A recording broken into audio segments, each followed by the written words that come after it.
The Minnesota Lynx have been my absolute favorite team to watch from the second half of the WNBA season up through the playoffs now, heading into the semifinal games against the Connecticut Sun. In this quick breakdown, I wanted to highlight some of their pick and roll strategy against the Phoenix Mercury while previewing some possible strategies of how Connecticut's going to handle this high-powered offense based on how they've played each other in the past. All right, kicking it off with drag screens. A drag screen is typically just a screen set by whoever is trailing the play. The last player down, typically a post. So Minnesota does a great job of getting into these drag screens quickly, right out of transition before the defense is set and loaded. Well, this is something called a tap and go. You're seeing how Nafisa Collier almost doesn't even set the screen. As soon as the on-ball defender gets to the point of the screen, she slips right to the basket hard, and in this case, they work the throwback throw in, so she gets great position down on the block and gets to the patented fadeaway that she makes at a very high clip. We'll talk more about the tap and go as we get into switching later in the video. But again, another drag screen causing miscommunication for the two defenders. Rotation has to happen, and now you know anytime that you got to rotate off of the ball, that's going to put your defense in a tough spot to rebound as mismatches are occurring. My favorite part of Minnesota's pick and roll offense is their ability to play quickly through the rescreen when teams go under. A little flip out of transition, and you're going to see the Minnesota bigs are auto rescreen anytime the defense goes under. As the screens start to get set lower and lower, it's more difficult for the defense to go under. So again, by the second rescreen, the defense is chasing over. Griner gets caught in no man's land trying to contest Williams' shot, but Cloud doesn't peel off to the big, giving up a wide open layup. This is a great pick and roll read. Look at the detail. Courtney Williams gets into that shot fake, really gets her eyes to the rim, forces Griner to contest, and then drops it off late with that jump pass. Elite pick and roll play. Another example of just playing through the under. On the flip, defense goes under. They actually end up switching. High IQ play by Fee, who rescreens her own defender, knowing that they're going to try to switch back. Two people go to the ball. Again, you're seeing the confusion that rescreen causes, especially when the big rolls out quick. And this next clip explains perfectly why so many times two people do go to the ball on Courtney Williams, because that pull-up jump shot, she shoots that over 50% going to her left.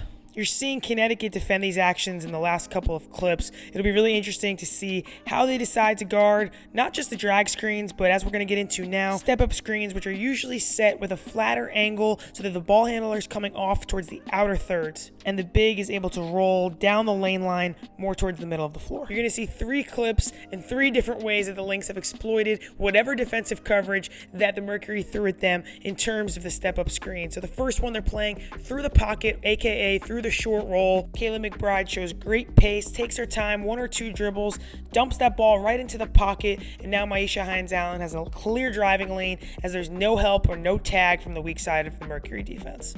Possession number two, now you're seeing again that screen set towards the outer third. Fee rolls hard to the basket, putting a ton of pressure on the rim. Let's not forget that Fee had 40 in both of these games, so that is the most dangerous threat. But the power of having shooters all around, now you're giving up 3 points instead of 2. Pick your poison.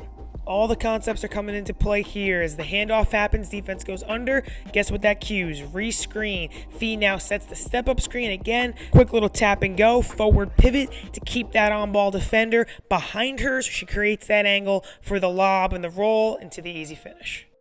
You're seeing how all these concepts just build on one another, and their ability to play to the next action quickly is what makes Minnesota so hard to guard. All right, predicting how Connecticut's going to play this. This was from earlier in the season, not too long ago. You're seeing the similar action, handoff, rescreen, step up, but Connecticut is super aggressive on that step up screen. I think they're going to come after that and try to use that sideline as a third defender and be really aggressive on any of those step up screens. Key is that they got to make sure that they take that pocket pass away to the short roll.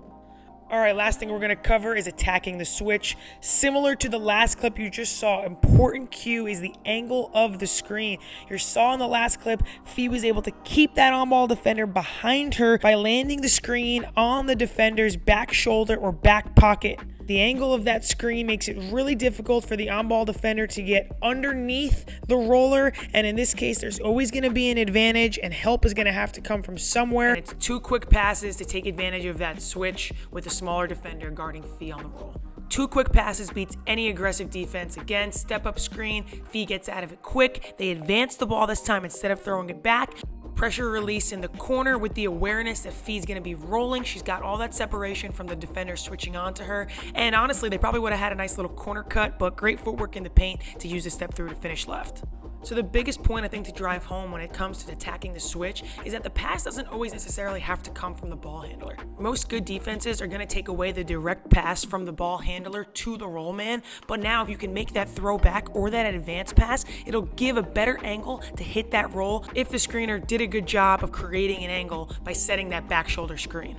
All right, I'm going to wrap up the video with this last clip here. Again, going back to Connecticut and just trying to preview this next round game that's happening later today. Your exact same scenario, pick and roll, going to the one side, aggressive coverage, they throw the ball ahead.